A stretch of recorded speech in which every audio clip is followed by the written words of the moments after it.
रंग बिरंगा सजा सजाया कोहबर लगे सुहावन, उसमें बैठी चांद सी दुल्हन दिखती है मन भावन। कैसे संभाले टीका नथिया, कैसे संभाले कंगन, कैसे संभाले पायल सिकड़ी, कैसे संभाले यौवन।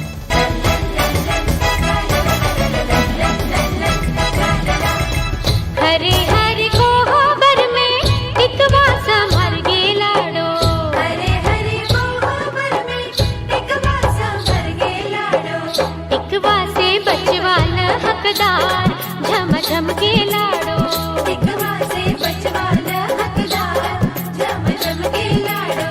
लड़का से लड़की होशियार, झम झम के लाडो, लड़का से लड़की होशियार, झम झम के लाडो।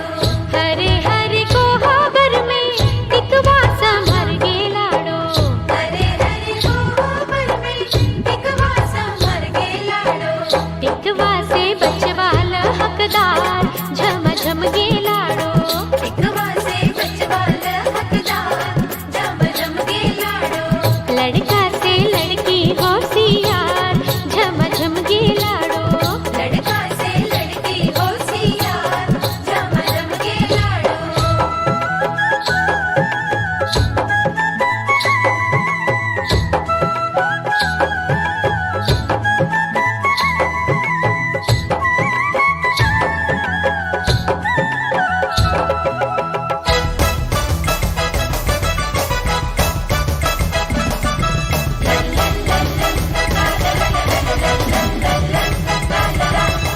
हरे हरे कोहबर में नथिया संभर गे लाडो, हरे हरे कोहबर में नथिया संभर गे लाडो। नथिया से मीना भड़कदार, झम झम गे लाडो, नथिया से मीना भड़कदार, झम झम गे लाडो।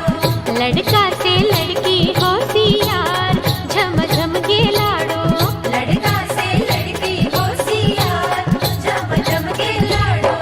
हरे हरे कोहबर में सिकरी संभर गे लाडो, हरे हरे कोहबर में सिकरी संभर गे लाडो। सिकरी से लॉकेट चमकदार, झम झम गे लाडो, सिकरी से लॉकेट चमकदार, झम झम गे लाडो। लड़का से लड़की होशियार, झम झम गे लाडो, लड़का से लड़की होशियार, झम झम गे लाडो।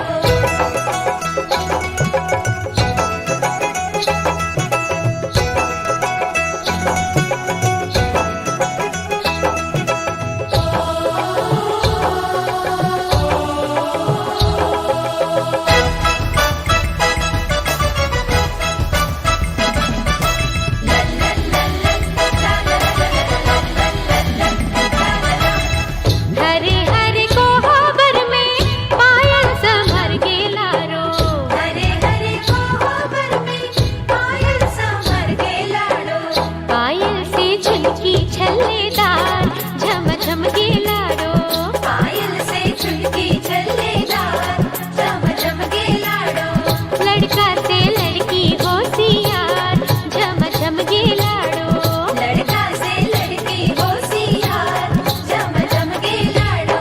हरे हरे कोहबर में कंगना संभर गे लाडो, हरे हरे कोहबर में कंगना संभर गे लाडो। कंगना से किलवा सानदार, झम झम गे लाडो,